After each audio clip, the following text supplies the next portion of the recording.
Okay, we'll start with this. It appears that the Valkyries over there at Boxer Sky Sports, they're going to be returning to action very soon. Unbeaten Carolyn Dubois, Olympic standout, amateur standout Carolyn Dubois. The younger sister of Daniel Dubois. Later on this month, on the 26th, she's going to be returning to action against an opponent that has yet to be announced in what will be young Carolyn's second professional fight. Second fight, that's right. Her pro debut left a lasting impression on me. Of all the young fighters that have debuted as professionals in recent memory, Carolyn Dubois, her professional debut, it's one of the ones that really stands out because she's not just fundamentally sound, she's physically gifted. The speed, the sharpness, the power. She is a standout among standouts. She debuted as a professional early last month against Vaida Maisokaite, left a lasting impression on me. It was one of the more complete professional debuts I've seen. You saw a little bit of everything. All it was missing was the knockout. Even with that, it really was one of the more complete pro debuts I've seen. Young Carolyn Dubois is only 21 years old, campaigning in today's lightweight division. Lightweight, that's 135 pounds. That's where Katie Taylor reigns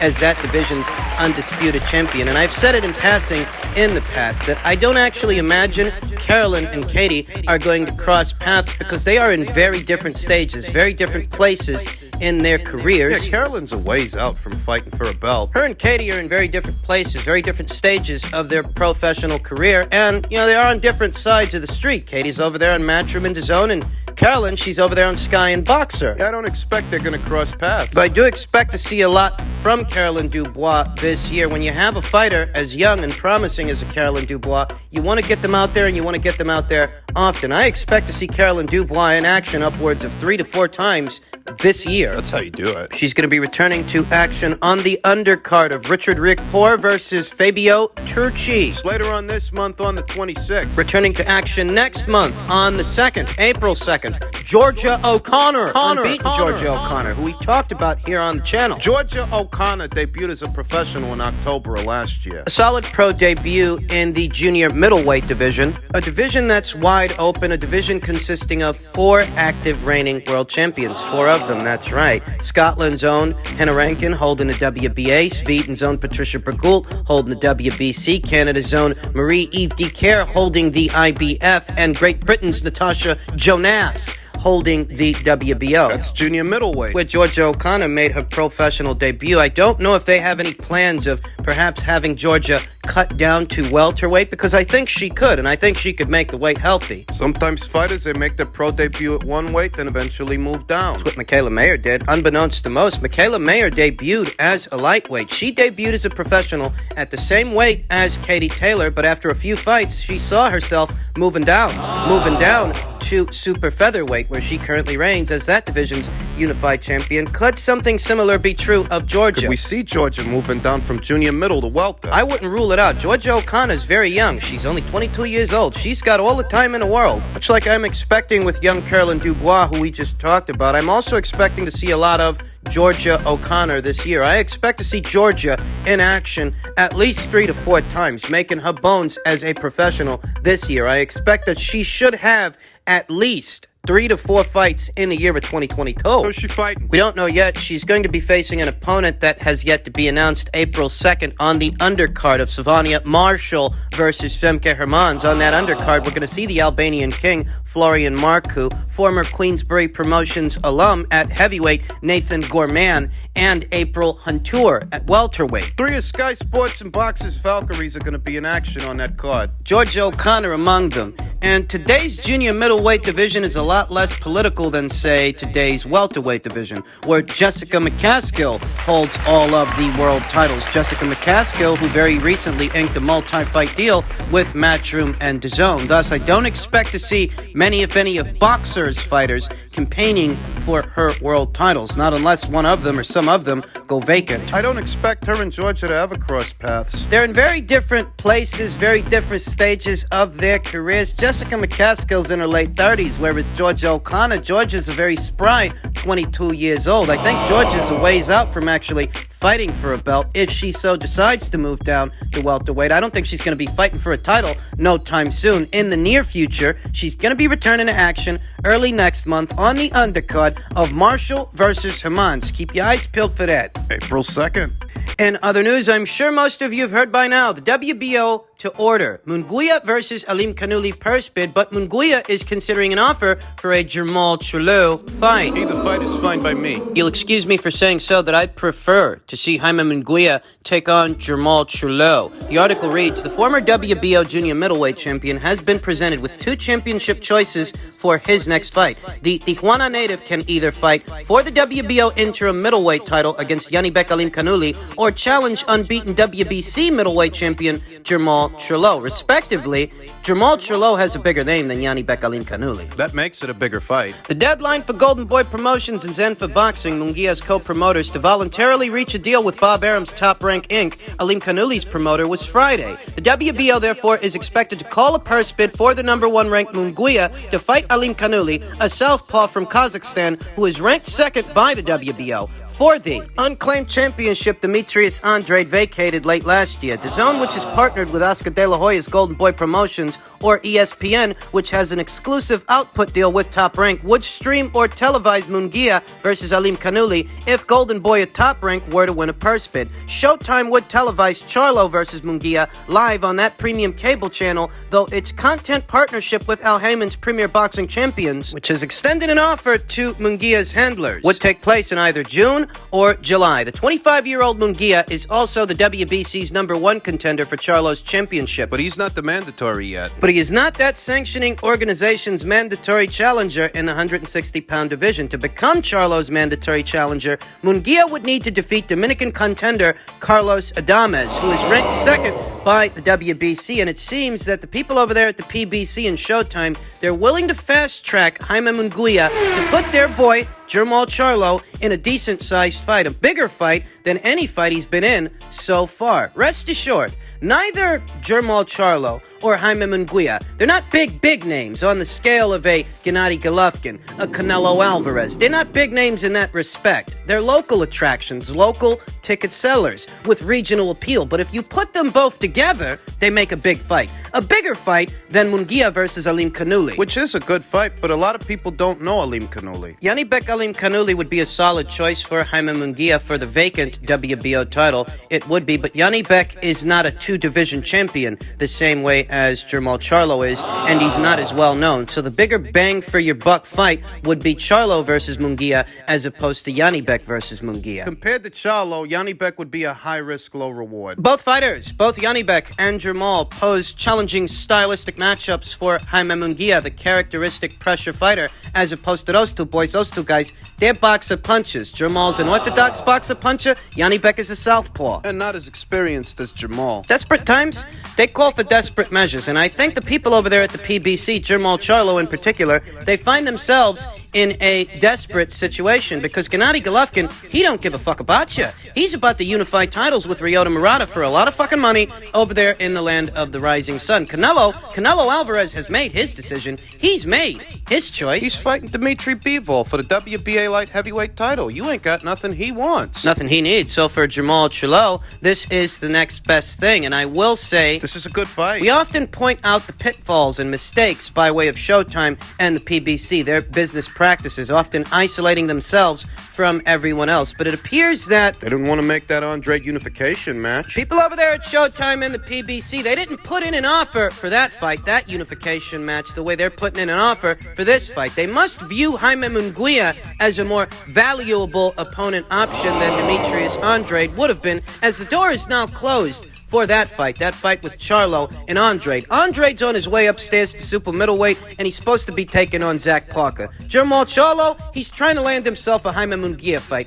and it is a good fight. I gotta give credit where it's due. At least Showtime is trying to do this fight. And I do like the fight. I hope they can get it over the line, though I'm not sure that they will. Better still, that doesn't change that they never offered to do the Demetrius Andrade versus Charlo fight. Doesn't change that Charlo avoided him, and so did Jaime Munguia. That doesn't change that Eddie Hearn went as far as offering to pay for Andrade versus Charlo, and they didn't want to do that. And then they offered to have Andrade come over to them, and they didn't want to do that either. The people over there at PBC and Showtime. Fighting Jaime Munguia doesn't change that. But it is a good fight. A bigger fight than a Janibek Alim Kanuli fight. And a fight that I think is long overdue for the both of these guys. They need for things to get interesting in the middleweight division, and this would be one of the more interesting matches that could happen there. Jermall Charlo's long overdue for a big fight. I mean, a real big fight, not the crap he's been doing. And the same applies to Jaime Munguia, who most people forget is a former champion.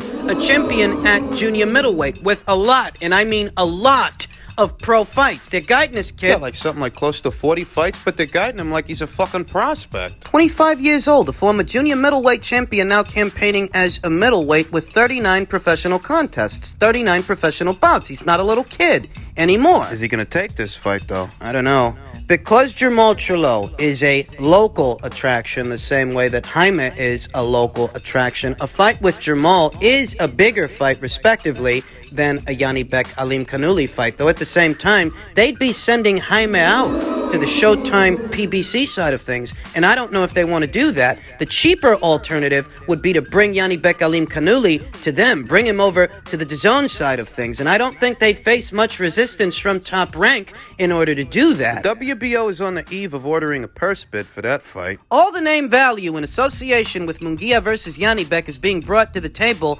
by Munguia. Only hardcore fans that follow the sport closely know who Janibek Alim Kanuli is. You think Top Rank wants to have to pay through the nose just to get the rights for that fight? Does Golden Boy, or do the people over there at Zanfer and Golden Boy Promotions like their chances enough against Charlo that they're willing to do that fight because that is the bigger financial fight, the bigger financial opportunity? That fight, unlike the Janibek Alim Kanuli fight, could be billed as a pay-per-view. Not a DAZN pay-per-view, but a Showtime PBC pay-per-view. Are the people over there at Golden Boy Promotions willing to send Jaime Munguia over? Both fights are risky fights. Both of those fights. And both fights are championship fights, more or less. They both are. I don't know what's going to happen. But I do know that the Charlo fight represents a greater financial opportunity for Jaime Munguia because they're both local attractions. That's a fight that could do very good business in the state of Texas. Let's see which one of these fights they get over the line. This revelation, this recent news communicates a few things to me. It does. One is that Jermall Charlo is not ready to move up yet. He isn't. After having been in the middleweight division since 2017,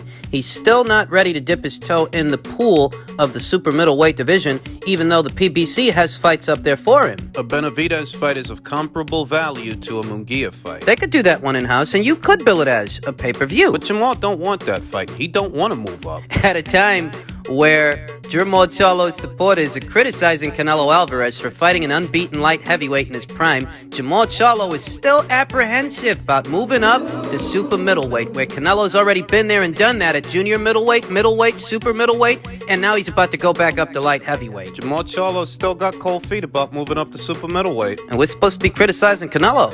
Don't let a potential Munguia versus Charlo fight take away from the fact that Jermall Charlo... You could have unified with Demetrius Andrade. Demetrius Andrade, who has signed the contract to face Zach Parker, and the fight date for that fight will be coming soon. You can say that Jaime, Jermall, and Gennady avoided Demetrius Andrade. The only one you can exonerate of culpability is Canelo Alvarez, because while he didn't fight Demetrius Andrade, he has been feasting on unbeaten champions at super middleweight, and he's about to fight another one at light heavyweight. He's the only one you can exonerate of responsibility. He's the only one you can say didn't duck Demetrius because he actually tried to fight him. That bit of information flies pretty low on the radar when it comes to Canelo Alvarez's critics. That back when Canelo Alvarez was the reigning unified middleweight champion, he petitioned the IBF for an exemption to the mandatory so he could unify titles with Demetrius Andrade, but his petition was denied. They wanted him to fight Sergey Derevyanchenko, who at that time was a Lou DiBella entertainment fighter. Lou DiBella wanted something like $7 million for the fight, whereas he was offered $5 million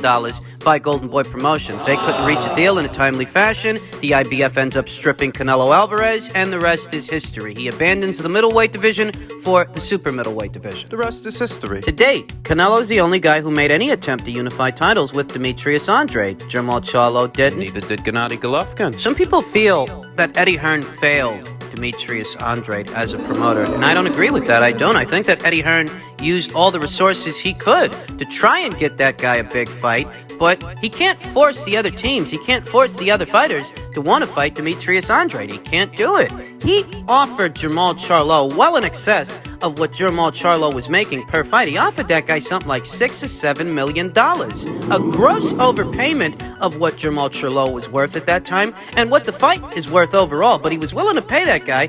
Jermall Charlo and his people, they still didn't want to do it. Then they offered to send Demetrius over. You don't want to let Matchroom and DAZN do the fight? Let Showtime do it. Tom Brown of PBC blew off that idea. He still didn't want to do the fight. That's supposed to be Eddie Hearn's fault. It's Eddie Hearn's fault that Jaime Munguia, who's been ranked pretty high in the WBO's middleweight rank standings for a while now, it's Eddie's fault that Jaime didn't push for that title fight, that title shot with Demetrius Andrade. That's Eddie Hearn's fault. It takes two teams to make a fight, but it only takes one to fuck it up. Fuck it all up. At what point was either Jermall Charlo or Jaime Munguia willing to fight Demetrius Andrade? In what way did Eddie Hearn stand in the way of progress? We know that Gennady Golovkin, he chose to sit out all of last year. Eddie can't force that guy to want to fight Demetrius Andrade, to want to unify titles with him. That's just the cold hard truth.